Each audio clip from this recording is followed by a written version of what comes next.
ஹalleluya good morning. இன்னொரு விலையேற பெற்ற நாள். ஒவ்வொரு நாளும் விசேஷமானது தாங்க. என்ன சொன்னா, ஒவ்வொரு நாளும் நன்மையின் கிரீடத்துல இருக்கிற ஒரு மணியா, ஒரு மாணிக்கமா நமக்கு தேவன் கொடுக்கிறாரு. ஒவ்வொரு நாளும் 24 மணி நேரத்தோடு ஃபுல்லி பேக்டு. நாம எப்படி பயன்படுத்துவோமோ அதை பொறுத்தே நாம ஆசீர்வதிக்கப்படுவோம். சிறிய ஜெபத்தோடு இன்றைக்கும் தேவனுக்கு நம்முடைய நேரத்தை ஒப்பு கொடுப்போம். பரிசுத்தரே, எமக்கு நன்றி ஆண்டவரே, நீர் கொடுத்த நாளை உம்மோடு செலவிடும்படி உம்முடைய சமூகத்துக்கு வந்திருக்கிறோம். எங்களை அபிஷேகிக்கும்படிக்கு இயேசுவின் நாமத்தில் ஜெபிக்கிறோம் பிதாவே, ஆமென். யாருங்க நீங்க? யாரு நீங்க? யாரு? நம்ம ஊர்ல நீங்க யாருனாலே ஜாதியை சொல்லுவாங்க, அல்லது வேலையை சொல்லுவாங்க, அல்லது இப்படிப்பட்டவங்க அது இதுன்னு குடும்பத்தை பற்றி நம்ம ஃபேமிலி பேக்ரவுண்ட்ஸை சொல்லுவாங்க. உலகத்துல எந்த எந்த தொழில் துறையில அவங்க எந்த நிலையில இருக்கிறாங்கன்னு சொல்லிக் கொள்ளுவாங்க. ஆனா ஒரு முறை நாம கிறிஸ்துவின் ரத்தத்தில் கழுவப்பட்ட பிறகு நாம யார் என்று நம்ம அறிந்து கொள்ளணும். கிறிஸ்துவை அறிவதற்கு முன்பு நமக்கு எவ்வளவு இருந்தாலும், எத்தனை இந்த உலக சம்பந்தப்பட்ட உன்னதமான ஸ்தானங்கள், குலங்கள், ஜாதிகள், ஆஸ்திகள், சொத்துகள், மெரிட்ஸ் எத்தனை இருந்தாலும் நம்ம எல்லாரும் உண்மையில பாவிகள். எந்த வித்தியாசமும் இல்லாமல் எல்லாரும் ஏகமாய் பாவம் செய்து தேவன் கொடுத்த மகிமையை இழந்து விட்டோம்.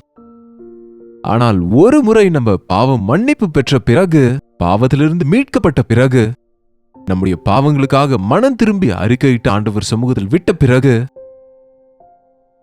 இயேசு கிறிஸ்துவின் ரத்தத்தில் கழுவப்பட்டவர்களாய் புதிய இருதயத்தையும் புதிய சுபாவத்தையும் பெற்ற பிறகு, மனம் திரும்புதல் பெற்று நம்ம ரட்சிக்கப்பட்ட பிறகு, நம்ம யார் என்பதை ஞாபகம் வச்சுக்கணும்.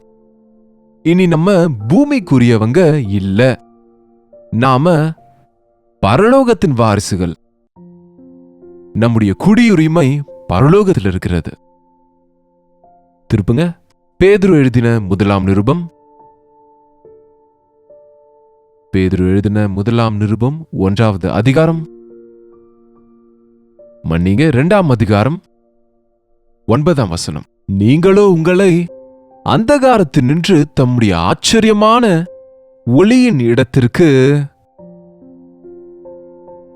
தம்முடைய ஆச்சரியமான ஒளியின் இடத்திற்கு வரவழைத்தவருடைய புண்ணியங்களை அறிவிக்கும்படிக்கு தெரிந்து கொள்ளப்பட்ட சந்ததியாயும், ராஜரீகமான ஆசாரிய கூட்டமாயும், பரிசுத்த ஜாதியாயும், அவருக்கு சொந்தமான ஜனமாயும் இருக்கிறீர்கள்.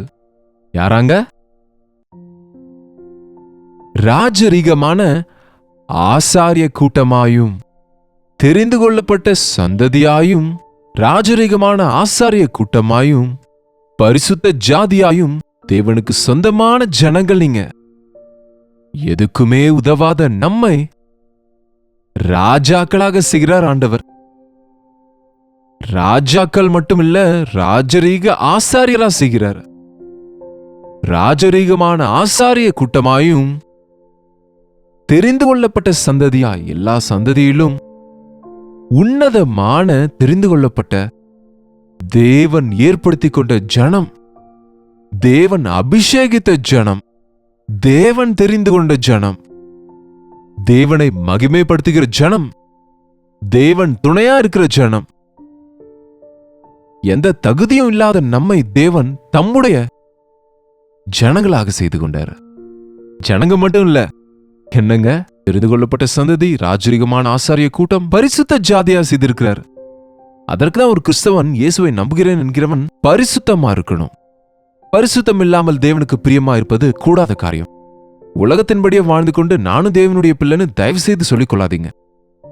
உலகத்துல இருக்கிறவங்க செய்கிற காரியங்களே நீங்களும் செய்துட்டு இருந்தா உங்களுக்கும் இயேசாண்டவருக்கும் எந்த சம்பந்தமும் இல்ல. பேருக்கு மட்டும் அவருடைய பெயரை வைத்திருக்கிறீங்க, ஆனா உங்க வாழ்க்கையில மாற்றம் இல்ல. இன்றைக்கு நம்ம ஒவ்வொருவருக்கும் இந்த ஐடென்டிட்டி கார்ட்ஸ் இருக்கு பாருங்க. ஆதார் கார்டு மட்டும் இல்லாம அந்தந்த கம்பெனில, ஃபேக்டரியில ஐடி கார்ட்ஸ் இருக்கும். சரி, ஆதார் கார்டை எடுத்துக்கோங்க. பாருங்க, அது நம்ம இந்தியன் என்று காண்பிக்குது, அல்லது குறிப்பிட்ட கம்பெனியை சேர்ந்தவங்கன்னு காண்பிக்கும். இந்த காலத்துல அநேகர் சைபர் திருடர்கள், அதாவது கம்ப்யூட்டர்ல திருடுறவங்க என்ன செய்கிறாங்கன்னா, மற்றவங்க ஐடென்டிட்டிய காப்பி அடிச்சிடுறாங்க.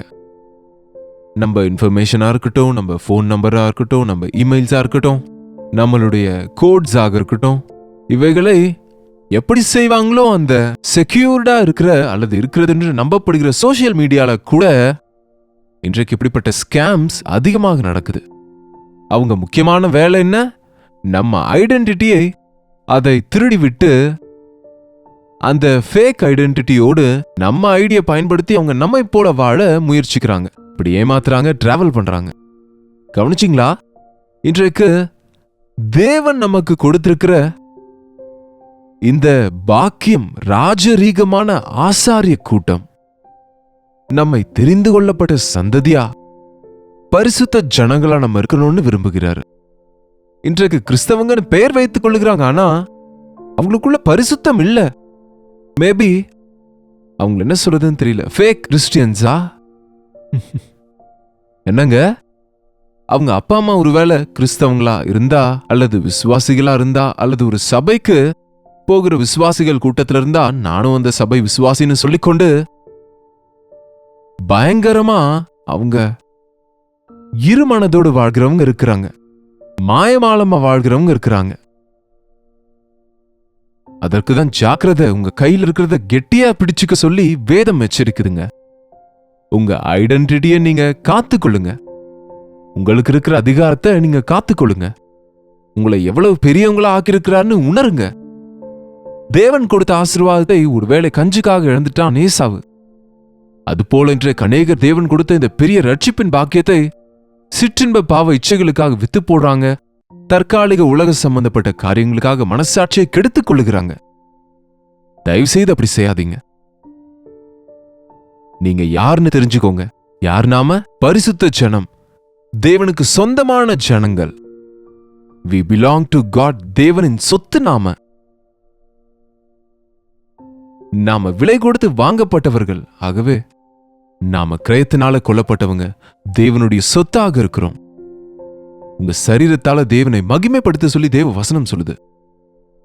ஒவ்வொரு நாளும் நம்ம நினைவு கூறணும், உலகத்துல இருக்கவங்களை பார்க்கும்போது அவங்களோட ஒப்பிட்டு பார்க்கறதுல, நானு கர்த்தருடைய பிள்ளை, நான் இப்படி பொய் சொல்லி தப்பிக்க மாட்டேன், என்னால் இப்படி ஏமாற்ற முடியாது, நான் பொய்யான கையெழுத்து போட மாட்டேன், நான் இப்படி வார்த்தையை மீற முடியாது, நான் இப்படி உலக காரியங்களுக்காக ஓட முடியாது, நான் ஆண்டவருடைய பிள்ளை, நான் ஆசாரியன், நான் பரிசுத்தமா இருக்கணும், நான் ராஜா, என்னுடைய டிக்னிட்டியை நான் மெயின்டைன் பண்ண வேண்டும், நான் தேவனுக்கு பிரியமானவன், ஆகவே அவரை கஷ்டப்படுத்தாம இருக்கணும் என்கிற ஆசையோடு நம்ம நாளெல்லாம் தேவனோடு உறவாடி கொண்டு தேவனுடைய சித்தத்தில் சென்று கொண்டு மனசாட்சி எச்சரிக்கும் போது அந்த மனசாட்சியின் கடிந்து கொள்ளுதலுக்கு கீழ்ப்படிந்து நம்ம வாழ்க்கையை சீராக்கி கொள்ள கற்றுக்கொள்ளணும். அதற்கு தாங்க தேவனுடைய வசனத்தை ஒவ்வொரு நாளும் கொண்டு வருகிறோம். அதற்கு தான் தேவன் ஒவ்வொரு நாளும் தம் வார்த்தை மூலமாய் நம்மை எச்சரித்துக் கொண்டிருக்கிறார், நம்மை கரை சேர்க்கிறார். உங்களை அந்தகாரத்தினின்று ஆச்சரியமான ஒளியின் இடத்திற்கு வரவழைத்தவருடைய புண்ணியங்களை அறிவிக்கும்படிக்கு தெரிந்து கொள்ளப்பட்ட சந்ததியா இருக்கிறோம். எதற்கு தேவன் நம்மை ரட்சித்தாரு, எதற்கு தேவன் நம்மை ஏற்படுத்தி கொண்டார் என்று கேட்டா, எதுக்குங்க? உங்களை அழைத்தவருடைய புண்ணியங்களை அறிவிக்கும்படிக்கு, உங்களை ரட்சித்த ஆண்டவருடைய வல்லமையை உங்க வாழ்க்கை மூலியமா சுற்றி இருக்கிறவங்களுக்கு காண்பிக்க, நீங்க நேசிக்கிற ஆண்டவருடைய அன்பை குறித்து இந்த உலகத்துக்கு அறிவிப்பதற்கு. தேவ பிள்ளைகள் தேவனை பார்க்க முடியணுங்க. உங்களுக்குள்ள உங்களை சுற்றி இருக்கிறவங்க தேவனை பார்க்க முடியணுங்க. அவங்க நம்ம கர்த்தருடைய பிள்ளைகள்னு அறியணும். நாம தெரிந்து கொள்ளப்பட்ட சந்ததி, ராஜரீகமான ஆசாரிய கூட்டம், பரிசுத்த ஜனங்கள், தேவனுக்கு சொந்தமான ஜனங்களா இருக்கிறோம். இன்னொரு இடத்துல பவுல் சொல்லுகிறாரு, நீங்க கோணலான ஜனங்கள் மத்தியில் சுடர்களை போல பிரகாசிக்கணும். சுற்றி இருக்கிற கோணலான இருளான ஜனங்க நடுவே நீங்க வெளிச்சத்தை போல பிரகாசிக்கணும். ஒரு லைட் ஹவுஸ் போல திசை மாறி கடலுக்குள்ள அந்தகாரத்துக்குள்ள திசை தெரியாம என்ன பண்றதுன்னு தெரியாம இருக்கிறவங்க, கரை எங்க இருக்குன்னு தெரியாம கடலிலே புயலிலே பெருங்காற்றினால அவதிப்படும் போது அவங்க அந்த படகுல இருக்கிறவங்க அந்த கடற்கரை விளக்கத்துக்காக பார்ப்பாங்க. லைட் ஹவுஸ் தெரியுமாங்க? இங்க சென்னையில இருக்கு. கடற்கரை இருக்கிற பகுதிகளில் இருக்கும். ரொம்ப உயரத்துல இருக்கும். அங்க எப்பவுமே லைட் எரியும். அது அந்த கடல்ல இருக்கிறவங்களுக்கு அதோ அங்க ஒரு லைட் எரியுது பாரு, அங்கதான் கரை இருக்கு, அதான் கடற்கரை. கிட்ட வந்துட்டோம் அல்லது இப்படி நேராக போகணும் என்று ஒரு ரூட் எடுத்துக்கொண்டு அந்த வழி மாறி போன ஷிப்ஸ் கரையை வந்து சேருங்க, கடலோரத்துக்கு வந்துருவாங்க. நம்ம வாழ்க்கை அப்படி இருக்கணுங்க. கோணலான ஜனங்க எத்தனையோ பேர் அதை செய்து இதை செய்து என்ன செய்யணுமோ தெரியாம, ஒருவேளை நீங்களே அப்படிப்பட்ட நிலையில இருக்கலாம். உங்க வீட்டில் இருக்கிறவங்க அப்படிப்பட்ட நிலைமையில இருக்கலாம். உங்கள சிலர் அப்படிப்பட்ட நிலைமையிலிருந்து தேவனுடைய மகா கிருபையினால ரட்சிக்கப்பட்டு இன்றைக்கு ஆண்டவர் அறிந்திருக்கலாம். இன்றைக்கு நாம நம்முடைய வாழ்க்கையின் மூலம் தேவனுடைய குணங்களை அறிவிக்கணுங்க. பவுல் சொல்லுகிறாரு, நீங்கள் தான் எங்களுடைய நிருபங்கள். சாதாரணமா மீட்டிங்ஸ்னா, இங்க மீட்டிங் நடக்குதுன்னு அந்த காலத்துல போஸ்டர்ஸ், ஹேண்ட் பில்ஸ் எவ்வளவோ பிரிண்ட் பண்ண வேண்டி இருக்கோங்க. இப்படிப்பட்ட சோசியல் மீடியா அன்றைக்கு இல்லை, டிவி கூட இல்லாத போது சுவர் ஃபுல்லா ஒட்டி இருப்பாங்க, ஹேண்ட் பில்ஸ கையில கொடுப்பாங்க. இப்ப தேவனுடைய கிருபையினால மொத்தம் அவசியம் இல்லாம எவ்ரிதிங் ஈஸி ஆயிடுச்சு. பட் அட்வர்டைஸ்மெண்ட் பண்ணும்போது ரொம்ப செலவாகும். ஆனா பவுல் சொல்லுகிறாரு, அவர் எப்பவும் அட்வர்டைஸ்மெண்ட் பண்ணல. பவுல் சொல்லுகிறாரு, நீங்க தான் எங்க நிருபங்கள். அப்படின்னா நன்மையை பெற்ற நீங்க போய் உங்களைப் போல கஷ்டங்கள் இருக்கிறவங்களுக்கு சொல்லி கர்த்தரிடத்துல கொண்டு வாங்க. இன்றைக்கு அதுதான் வேணுங்க. இப்படி லைவ்ல யூடியூப்ல அநேக வருஷங்களாக ஒவ்வொரு நாளும் தவறாம வசனத்தை கேட்கிற நீங்க இந்நேரத்துக்கே இயேசாண்டவருடைய குணங்களை உங்க வாழ்க்கையின் மூலமாக அறிவித்து இந்த இயேசாண்டவரை உயர்த்தி காட்டும்படி அநேகரை இந்த இயேசுவின் அண்டைக்கு, இந்த பெரிய தேவனிடத்திற்கு நடத்த வேண்டிய, டைரக்டாகவோ அல்லது இன்டைரக்டாகவோ, அப்படின்னா மீடியா மூலமாவது டிவி பார்க்க சொல்லியோ வசனத்தை கேட்கும்படியோ நீங்க சொல்லும்போது அவங்க வசனத்தை கேட்பதன் மூலம் தேவனுடைய மேன்மை உணர்ந்து கொள்ளுவாங்க, அவங்க ரட்சிக்கப்படுவாங்க. நீங்க தேவனுடைய குணங்களை காட்டும்படியாக அறிவிக்கும்படிக்கு தேவனாலே தெரிந்து கொள்ளப்பட்டீங்க. தேவன் நம்மை அதற்காக ஏற்படுத்தி கொண்டார். நம்ம இஷ்டம் போல வாழ்ந்துவிட்டு தேவன் கொடுத்த வரங்களை உலகத்துல கொண்டு போய் விற்று போட்டா எவ்வளவு நஷ்டம் தெரியுமாங்க? தேவன் கொடுத்த அந்த மேன்மையான சேஷ்டபுத்திர பாகத்தை ஒருவேளை கூழுக்காக ஏசா விற்று போட்டான். அதன் பிறகு கண்ணீரோடு அவன் மனஸ்தாபப்பட விரும்பியும் அவனுக்கு எந்த வாய்ப்பும் அவனுக்கு கிடைக்கல. இன்றைக்கு தேவனுடைய அன்பை அறிவிக்க அனுகூலமாக இருக்கிறது. கடுமையான நாட்கள் வரப்போகுது. சுவிசேஷம் தடை செய்யப்படுகிற நாட்கள் இப்பொழுதே பாரத தேசத்திலும் கூட பார்த்து கொண்டிருக்கிறோம். அநேக தேசங்கள்ல சுவிசேஷத்தை அறிவிக்கவே தடை செய்யப்பட்டிருக்கு. அப்படிப்பட்ட சூழ்நிலை வரும் முன்பே இயேசாண்டவர் அன்பானவர், அன்பு நிறைந்தவர், இரக்கமுள்ளவர், இரட்சகர் என்கிற விஷயங்களை, அவர் கைக்கு ஒப்பு கொடுத்த வாழ்க்கை இப்படி இருக்கும் என்று நம்முடைய வாழ்க்கையை காண்பித்து மற்றவங்களுக்கு சாட்சி கொடுக்க வேண்டிய அவசியம் எவ்வளவோ இருக்கு. இன்றைக்கு குறைந்தது ஒரு 10 பேருக்காவது இயேசாண்டவர் உண்மையான தேவன், உலக இரட்சகர், என்னை மாற்றினாரு, ரட்சிப்பை கொடுத்தாரு, என்னை பாவத்திலிருந்து விடுவித்தாரு, நீங்களும் இந்த ஆண்டவரை நம்புங்கன்னு சொல்லுவீங்களா? கண்டிப்போட நீங்க எதுவும் பலவந்தமா அவசியம் இல்ல. ஆனா இன்ஃபர்மேஷன் கொடுப்பது, சொல்லுவது, அறிவிப்பது நம்ம கடமை. பரிசுத்த ஆவியானவர் தம்முடைய காரியத்தை செய்வார். ஜெபிப்போம். பரிசுத்தரே, அன்புள்ள ஆண்டவரே, யார் யார் எங்கிருந்து பார்த்து கொண்டிருக்கிறாங்களோ அவங்கள பாருங்கப்பா. ஒரு விஷயங்களை பாருங்க ஆண்டவரே. எங்க வாழ்க்கையில எதையும் சாதிக்க முடியலையே என்கிற கவலையிலிருந்து எங்களை விடுவீங்கப்பா. உம்முடைய அன்பை ஆண்டவரே நாங்க வாழ்ந்து காண்பிக்க உதவி செய்யுங்க. எங்கேயோ இருக்கிற எங்களை எவ்வளவோ நேசித்து உம்முடைய வார்த்தையை இங்கே அனுப்பி எங்களோடு பேசுகிறீங்க ஆண்டவரே. அநேகரை ஆண்டவரே இந்த லாக்டவுன் பிறகு ரட்சிப்புக்குள்ள நடத்தி இருக்கிறீங்க. உம்முடைய பெரிதான கிருபையப்பா. எங்களை தெரிந்து கொண்டு எங்களை ஏற்படுத்தி கொண்டீங்க. ராஜரீக ஆசாரிய கூட்டத்தில் எங்களை சேர்த்து கொண்டீங்க. உமக்கு நன்றி ஆண்டவரே. எங்க வாழ்க்கை மூலம் உம்மை மகிமைப்படுத்த எங்களுக்கு உதவி செய்யுங்க. யார் யார் எங்கெங்கிருந்து பாக்குறாங்களோ ஒவ்வொருவருக்கும் நீங்க துணையா இருந்து முழுமையான ஆரோக்கியத்தையும் பலனையும் கொடுங்கப்பா. பரிசுத்தராய் உமக்கு பிரியமானவங்களா உடைய சாட்சிகளாய் வாழ உதவி செய்யும்படிக்கு இயேசுவின் நாமத்தில் ஜெபிக்கிறோம் பிதாவே, ஆமென்.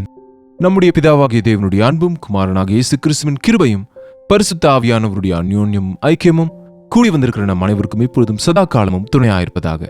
ஆமென்.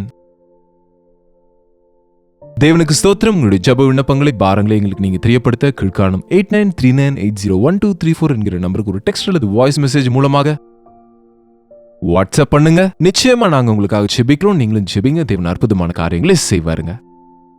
கர்த்தருக்கு சித்தமானா நாளைக்கு இதே அனுதின தியான நிகழ்ச்சியில கர்த்தருடைய வார்த்தையோடு உங்களை சந்திக்கிறேன். அதுவரை கர்த்தருடைய கிருபை உங்களுக்கு துணையா இருப்பதாக.